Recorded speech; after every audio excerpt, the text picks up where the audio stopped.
अतीक अहमद की जो मौत हुई है, आप बात को समझो, वो जो पुलिस प्रशासन की निगरानी में हुए, लॉ एंड ऑर्डर की निगरानी में हुई है, तो लोग बहुत से सवाल खड़े कर रहे हैं। लोग कह रहे हैं कि लॉ एंड ऑर्डर फेल था, ये था, वो था। आज मेरा लोगों से सवाल है कि जिन्होंने पूरे प्रदेश का लॉ एंड ऑर्डर बिगाड़ के रखा हुआ था, उनके लिए आपको लॉ एंड ऑर्डर याद है? मिट्टी में मिलाने वाली अगर बात कहो आप, तो आज हिंदुस्तान में हर एक मुजरिम को मिट्टी में मिलाने की जरूरत है। हम ये कहते हैं, हम तो कहते हैं इवन शरिया कानून लागू कर दो, देश के अंदर बलात्कारी भी अगर हो तो उनको भी ठोक दिया जाए। ऐसी आज याद रखना, विकास दुबे की मौत से सत्ता पक्ष को फायदा था और इसकी मौत से विपक्ष को फायदा है। एक चीज बड़ी गलत थी कि मारने के बाद राम का नाम लेना, जय श्री राम बोलना, ये गलत था। मैं बहुत अच्छा हुआ था। आप राम का नाम लेकर के, राम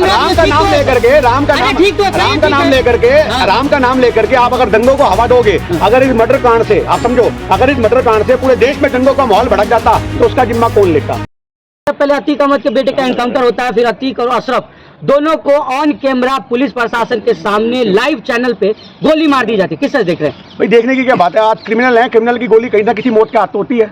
आपको पता होना चाहिए कि इतनी हमने फिल्में देखी हैं, शूट आउट एंड लोखंड वाला, ये वैसी फिल्में बनी है, उसमें क्या देखने को मिलता है? उसमें यही देखने को मिलता है कि किसी भी इंसान की जो मुजरिम होता है, उसकी गोली पे निशान पे नाम लिखा होता है, वो कहीं पे भी मौत हो जाती है। तो इसको हमें किसी तरीके से नहीं देखते। मर्डर हुआ है, उसके लिए तहकीकात होनी चाहिए। पुलिस प्रशासन के जो लोग हैं उनको बर्खास्त किया जाना चाहिए और जो दोषी है उनके खिलाफ संविधान की तरफ से जो सजा होती है वो होनी चाहिए। लेकिन जिससे सवाल तमाम लोग उठा रहे हैं कि योगी आदित्यनाथ कहते हैं कि चुस्त प्रशासन है, मिट्टी में मिला दिया गया है आतंकवादियों को या जो माफियाओं को, फिर ये कैसे घटना हो जा रही है? देखिए, सबसे बड़ी बात यह, मिट्टी में मिलाने वाली अगर बात कहो आप, तो आज हिंदुस्तान में हर एक मुजरिम को मिट्टी में मिलाने की जरूरत है। हम ये कहते हैं, हम तो कहते हैं इवन शरिया कानून लागू कर दो, देश के अंदर बलात्कारी भी अगर हो तो उनको भी ठोक दिया जाए। ऐसी जब तक हमारे देश में ठोका ठाकी की राजनीति चलती रहेगी सिर्फ फायदे के लिए, तब तक तो हम इसमें कुछ नहीं कर सकते। पर अगर एक्चुअल लेवल में मुजरिम को मुजरिम समझ के ठोका जाएगा तो उस दिन भारत का हर लोग इनका समर्थन करेगा कि सरकार ने अच्छा किया। तो आज मेन बात ये निकल के आती है कि अतीक अहमद की जो मौत हुई है, आप बात को समझो, वो जो पुलिस प्रशासन की निगरानी में हुए, लॉ एंड ऑर्डर की निगरानी में हुई है, तो लोग बहुत से सवाल खड़े कर रहे हैं। लोग कह रहे हैं कि लॉ एंड ऑर्डर फेल था, ये था, वो था। आज मेरा लोगों से सवाल है कि जिन्होंने पूरे प्रदेश का लॉ एंड ऑर्डर बिगाड़ के रखा हुआ था, उनके लिए आपको लॉ एंड ऑर्डर याद आ रहा है? उस समय आपको लॉ एंड ऑर्डर याद क्यों नहीं आया जब जिंदा लोगों के तंदूर में ये लोग भून देते थे? उस समय आपको क्यों नहीं आया कि बाप के सामने बेटी का बलात्कार करते थे इन्हीं के लोग? उस समय क्यों नहीं आया कि पति के सामने उसकी घरवाली का बलात्कार होता था? 5 लाख में जमीन देते हो, 50 लाख की तो ठीक है, नहीं तो वही ठोक देंगे। तब क्यों नहीं याद आता था? उमेश पाल को सरेआम दौड़ा के मार दिया गया, तब आपको याद क्यों नहीं आया? और उसको मारने के बाद जिस गाड़ी में अस्पताल लेके जाया जा रहा था, उसके ऊपर 200 राउंड फायरिंग हुई थी, आपको पता है, जिसमें 3 निर्दोष लोग मारे गए थे। तो आप ये बात बताओ, इनको तो भागने का भी मौका नहीं मिला। हम तो ये भी कहते हैं। तो आज इन शॉर्ट में हम ये बात कहना चाहते हैं कि स्क्रिप्ट बहुत अच्छी थी, आप समझो इस बात को। आज लोग इसको स्क्रिप्ट का दर्जा दे रहे हैं, हम भी मानते हैं कि स्क्रिप्ट बहुत अच्छी थी। अगर ये नेचुरल दिखना चाहिए था तो वो नेचुरल तब दिखता कि एक दो पुलिस वाले की भी टांग पे गोली लगती, या पुलिस वाले भी इनकी एक दो टांग पे गोली मारते, तो शायद जनता को थोड़ा नेचुरल दिखता। आपको लग रहा है कि सही हुआ है? मतलब देखिए, मैं एक चीज बताऊं, कुछ चीजें समर्थन और कुछ चीजें विरोध की मोहताज नहीं होती। कुछ चीजें सिर्फ और सिर्फ जनहित में होती हैं। अगर आप इसको जनहित के हिसाब से देखोगे तो ये बहुत अच्छा ताला लगा देना चाहिए कोर्ट में, तमाम जो जेल में कैदी है, जो आदमी जेल में, जो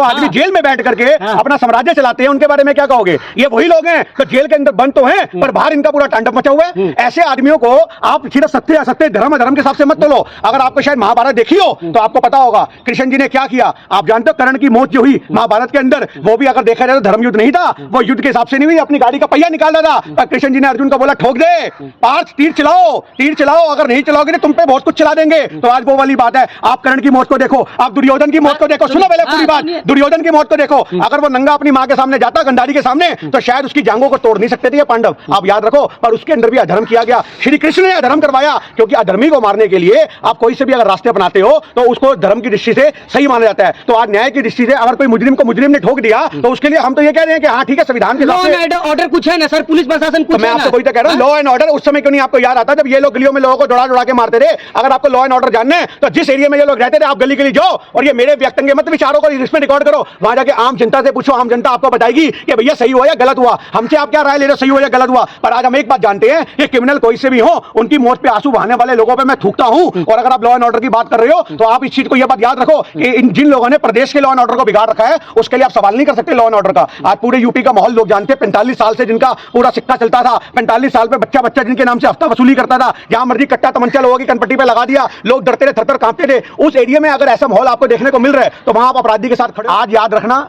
विकास दुबे की मौत से सत्ता पक्ष को फायदा था और इसकी मौत से विपक्ष को फायदा है। आप ये बात याद रखिए। अगर आप अतीक अहमद की मौत से सोचो कि योगी को फायदा है, तो योगी को नहीं है, पर यूपी के अंदर एक बहुत बड़े नेता को फायदा था, क्योंकि ये सरकारी गवाह बनने को तैयार था, इसका पूरा परिवार सरकार को समर्थन देने से तैयार था। तो आप समझो इसकी मौत से किसको फायदा हो सकता है? इसके पास ऐसे कौन से राज थे जिसकी वजह से यूपी के एक बड़े से बड़े नेता जेल में हो सकते थे? ये सवाल होना चाहिए। मुद्दों की बात करो आप। और मुद्दे की बात यह है कि इसको जो समर्थन आप लोग बोल रहे हो सरकार के द्वारा, वो कोई नहीं मिला था। और जो हुआ उसको अगर आप न्याय की दृष्टि से देखोगे तो कोर्ट कचहरी और संविधान तो 15-15 20 साल तक। इशारा किसकी तरफ है? मैं इशारा नहीं करता, मैं तो डायरेक्ट बात करता हूं। आज हमारे देश के अंदर जिन पार्टी के अंदर ये इन्वॉल्व थे, जिस पार्टी से द्वारा ये लोकसभा के बन करके मेंबर थे, नाम लेने का लग रहा है। नहीं डार के आपको इसका यही नहीं पता किस पार्टी से है, आपको पता होना चाहिए। आज इनकी मौत से अगर किसी को फायदा है तो वो समाजवादी पार्टी को फायदा है और किसी को नहीं है। आप ये सोचते हैं कि 72 नूरों के पास सही भेज दिया? हम तो हुरो नूरों की बात ही नहीं कर रहे, हमें तो पता नहीं है। तो आपको मुसलमान लोग बताएंगे उनको 72 नूरें मिली, सपने में आकर के कोई मरा हुआ बताएगा कब्र से निकल के, भैया मिलती है नहीं मिलती, हमें तो नहीं पता इस बात को। ना आप एक बात याद रखो, हिंदुस्तान में मैं सिर्फ तिरंगे झंडे के साथ खड़ा हूं। आज मैं मुसलमानों का पक्ष रखता हूं। बहुत से मुसलमान मेरे से इस समय सहमत नहीं होंगे, क्योंकि वो धर्मों के हिसाब से एंगल को देख रहे हैं। पर आप याद रखो, पर आप मेरी बात सुनो, मैं जवाब दे रहा हूं, मैं आपको जवाब दे रहा हूं। आप उस चीज का विरोध करो, आप करो ना। आप योगी सरकार के ऊपर जो पूरी लिस्ट है उसको लेकर संसद के बाहर उनकी पार्लियामेंट के बाहर आप धरना करो कि भैया आप सिर्फ अगर एक कम्युनिटी के लोगों को 190 लोगों का आंकड़ा निकल करके आया आज की डेट में 190 लोगों का, आपको पता होगा ये इनकाउंटर हो गया। यही वारदात कोई मुसलमान ने, मेरी बात सुने आप, यही वारदात कोई मुसलमान करता तो अब तक आतंकी करके पूरी मीडिया में अभी हलचल। मैंने सवाल ले लीजिए पहले, आतंकी, लेकिन इन तीनों को सिर्फ और सिर्फ बदमाश कहा जा रहा है, ना आतंकी और ना कुछ कहा जा रहा है। मुसलमान अगर होते तो ये क्या मजहब के रंग नहीं है? मैं एक छोटी सी बात जानता हूं, अगर एक्चुअल लेवल में ये नेचुरल होता, मैं आपसे फिर बात वही कह रहा हूं, अगर एक्चुअल लेवल में ये नेचुरल होता तो आप समझो जिस जगह वो उसको मार रहे हैं उसके पीछे तो पुलिस वाले हैं, वो तो घेरे में आके मार रहे हैं, तो पुलिस वालों की बंदूक क्यों नहीं चली? अगर ये नेचुरल होता तो पुलिस से भी मुठभेड़ होती।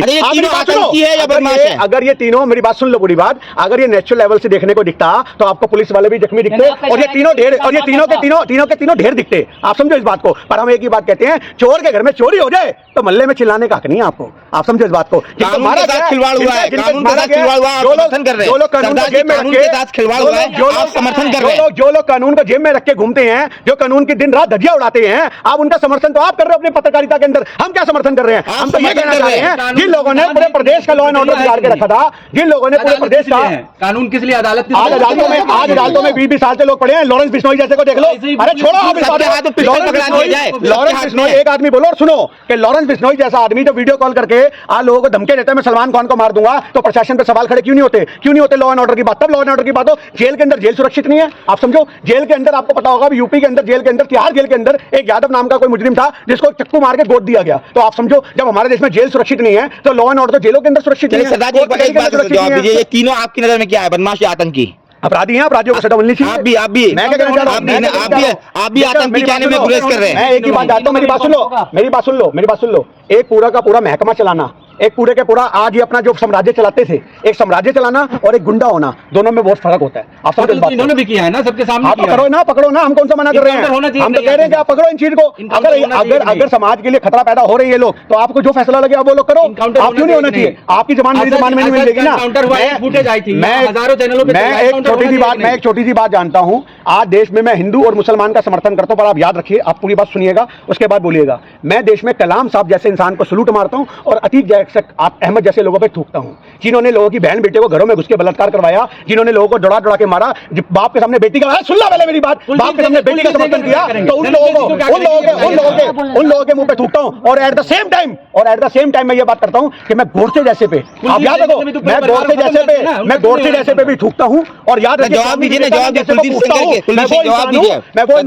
जो किसी भी मुजरिम के साथ खड़ा हुआ नहीं दिखेगा आपको, हम वो बात करते हैं। जवाब दीजिए कुलदीप सेंगर को पकड़ो, जेल में डालो, उसके खिलाफ सजाएं करो, मुकदमे करो, आप जो कर सकते हो वो करो। पर आज हम आपसे यही बात कहना चाह रहे हैं कि 40-42 ऐसे लोगों की लिस्ट निकल के आ रही है जो योगी सरकार के समर्थन से गुंडागर्दी कर रहे हैं। तो हमारा सवाल है, क्या उनके खिलाफ भी ऐसी जांच होगी? क्या उनके लिए भी ऐसी प्रतिक्रिया होंगी? क्या उनकी भी गाड़ी पलटी जाएगी? क्या उनका भी इनकाउंटर होगा? क्या उनको भी ऐसी मुठभेड़ में आरोपी आके मारेंगे, ठोकेंगे? ये सवाल हमारा भी है। पर आज हम ये कहते हैं कि अतीक अहमद का समर्थन हम बिल्कुल नहीं करते। आज गुंडों के साथ जो सलूक होना चाहिए, क्योंकि आज हमारे देश का न्यायालय, आप याद रखिए, कोर्ट कचहरी न्यायालय के अंदर पड़े फैसले, आज आदमी मर जाता है, साले मुकदमे खत्म नहीं होते, पर उनके साम्राज्य बाहर चलते रहते हैं, आज लोगों के साम्राज्य को खत्म अरे करना सर, है आप लोग तो ऐसे तंत्र बोल्ड में रहते हैं, फैसले, सर। मेरी बात सुनो, राजतंत्र अगर में लोगों के तानाशाही थोड़ी अगर चलेगा। ऐसे बोल्ड फैसलों से, अगर सरकार के ऐसे बोल्ड फैसलों से देश में आतंक खत्म हो रहा है, सरकार के ऐसे बोल्ड फैसलों से अगर हमारे देश में कमर टूट रही है आतंकियों की, तो आपको पेट में तकलीफ क्यों हो रही है, दर्द क्यों हो रहा है? आज मैं एक ही बात कहना चाहता हूँ, क्यों हो रहा है ये हाँ बताइए जी? ना, धर्म के नाम पर क्यों हो रहा है, सिलेक्टिव क्यों हो रहा है पूरे देश में? आपने बताया ना विकास दुबे कौन था? कौन था विकास दुबे? मुसलमान था। अभी selective एक मिनट, क्यों हो रहा है, आप ये ये बात बताइए। सिलेक्टिव पे छोड़ो ना, हाँ। विकास दुबे आपको भी 2-3 नाम ही तो पता है। आप एक आप विकास कौन सा? दुबे का नाम गिना करके आप कितने सबके सरदार जी? 190 आदमी का इनकाउंटर हुआ, आपके पास लिस्ट है, पर आपको ये पता पूरा है परिवार को तबाह कर दिया गया हाँ है, जी? ये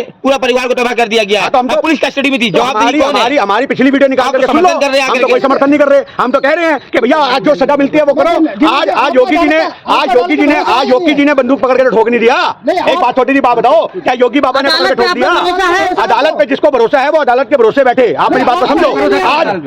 आज हम एक ही बात जानते हैं, आपको है कि नहीं ये बोलिए? मैं एक ही बात जानता हूँ, मेरी बात समझ लो कि न्याय की अपनी एक परिभाषा होती है और अन्यायियों का सर कुचलने के लिए, मेरी बात सुन लो, मैं आपको एक ही बात जानता हूँ, जवाब दिए ना, हाँ या ना? बिल्कुल है भरोसा, हमें तो बिल्कुल भरोसा है, पर अदालत के अंदर बैठ के भी जब इन लोगों को संरक्षण मिलेगा तो क्या करोगे आप? जब प्रशासन के लोग इनको समर्थन देंगे तो क्या करोगे आप? अरे ये वो लोग हैं जो पुलिस वालों को थाने में मुर्गा बनाते रहे, पुलिस वालों से जूते साफ कराते रहे, आपकी सोच में हो, की सोच में हो आप? आज एक बात याद रखना आप कि देश के अंदर आतंकवाद का समर्थन अगर आप लोग करोगे तो आपके ऊपर भी कड़ी कार्रवाई होगी। आप ये बताइए, गुंडों के साथ है या न्यायपालिका के साथ है आप लोग? मेरे भैया हम सच के साथ हैं और सच ये है कि देश में जो आज जिन दोषियों ने, जब तो मैं बोल रहा हूँ, जिन दोषियों ने मारे उन पे कड़ी कार्रवाई हो। हम तो ये बात बोल रहे हैं, हम तो मना कर रहे हैं, हम तो ये नहीं कह रहे उनको फूल माला पहनाओ या उनको भाजपा का नेता बनाओ, हम तो कह रहे हैं कड़ी कार्रवाई होनी चाहिए। हम तो खुद बोल रहे हैं इस बात आप तो को। गुंडों का समर्थन कर रहे हैं। किसने बोला समर्थन कर रहे हैं? हम तो अतीक अहमद का विरोध कर रहे हैं, हम तो अतीक अहमद का विरोध कर रहे हैं। हमने गुंडों का समर्थन कब कर लिया? हमने कब बोला कि जिन्होंने मारा? जिस तरीके से उनकी हत्या हुई है, अगर हाँ सवाल तो आप उठता है, करो ना, तो आप प्रशासन के खिलाफ कार्रवाई करो, आप प्रशासन के खिलाफ मुहिम चलाओ, आप ये अपने कैमरे लेकर के गली गली यूपी में घूमो,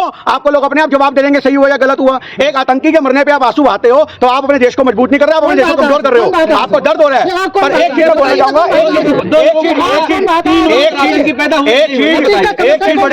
एक चीज बड़ी गलत थी, मेरी बात सुन लो, एक चीज बड़ी गलत थी कि मारने के बाद राम का नाम लेना, जय श्री राम बोलना, नहीं सही ये तो गलत हुआ, था। मैं कहना चाहता हूं, बहुत अच्छा हुआ था। आप राम का नाम लेकर के, राम का नाम लेकर के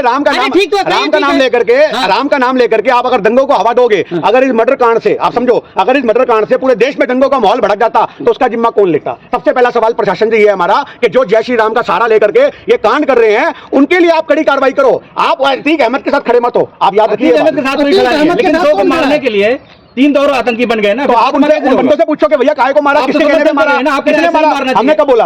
हमने कब बोला? हमने बोला योगी ने थोड़ी ना मारा, हमने बोला योगी ने थोड़ी ना मारा। हम तो ये, और भैया आतंकी का मरना तो सही होगा देश के लिए। आप किसने मारा वो मुद्दा अलग है। मेरी बात सुन लो, अतीक अहमद जैसे इंसान, मेरी बात सुन लो, अतीक अहमद जैसे इंसान का मरना देश हित में है, जनहित में है। उसको मारने वाले हाथ किसके हैं? उसको मारने वाले हाथ किसके हैं? ये सवाल बनता है।